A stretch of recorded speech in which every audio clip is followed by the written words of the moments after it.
সমস্যার সমাধান এক জায়গায় হয় যখন আমরা নিজেকে মনে করব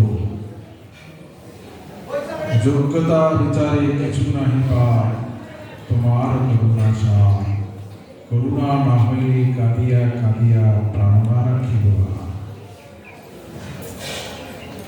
আমাদের সব অহংকার, সব দর্প গর্ব সবকিছুর সমাপ্তি হয় যখন আমরা শ্রী গুরুর চরণে নিজেকে সমর্পণ করতে পারি। গুরুচরণে সমর্পণ করার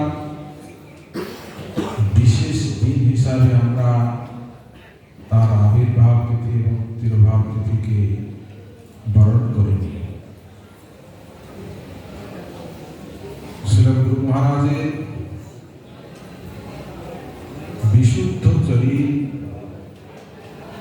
আমাদের শিক্ষণীয়। আমরা তার জীবনের মধ্যে যা দেখেছি, যদি সেটা পালন করতে পারি, বাস্তব পক্ষে তার আশীর্বাদ লাভ করতে পারি। গুরুর বাক্যে যদি বিশ্বাস না থাকে, আমরা সচেষ্টা করেও কখনই তাকে বুঝতে পারব না। গুরু কৃপা লাভ হয় তখনই যখন আমরা গুরুর বাক্যে বিশ্বাস রাখব। জড় জগতে আমাদের বহু অভিমান আছে, এই কারণে আমাদের মধ্যে ভোগবুদ্ধি প্রবল আছে। গুরু শুধু নরমতি, বৈষ্ণবের জাতি বুদ্ধি,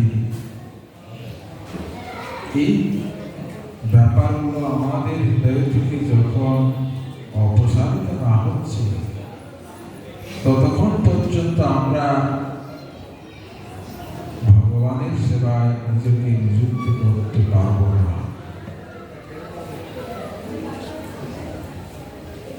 তার দিব্য চরিত্র আমার কাছে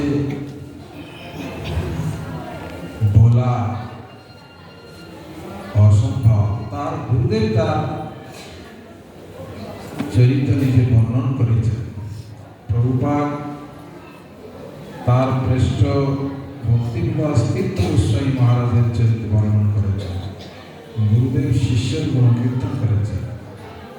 ভক্তিবিলাস তীর্থ গোস্বামী মহারাজ গুরুপাদ পদ্মশ্রী ভক্তি প্রজ্ঞান জ্যোতি গোস্বামী মহারাজের চরিত্র বর্ণন করেছেন। শুধু মুখে নয়, তিনি তার চিঠির মাধ্যমে বর্ণন করেছেন। তোমার আদর্শ চরিত্র গৌরীয় ইতিহাসে স্বর্ণাক্ষরে লিপিবদ্ধ থাকবে। গুরুদেব যদি শিষ্যকে এই সার্টিফিকেট দিয়ে থাকেন, শিষ্য তার গুরুদেবের কি গুণ কীর্তন করতে পারে, এর উপর আর কি কথা থাকতে পারে? সুতরাং তার আদর্শ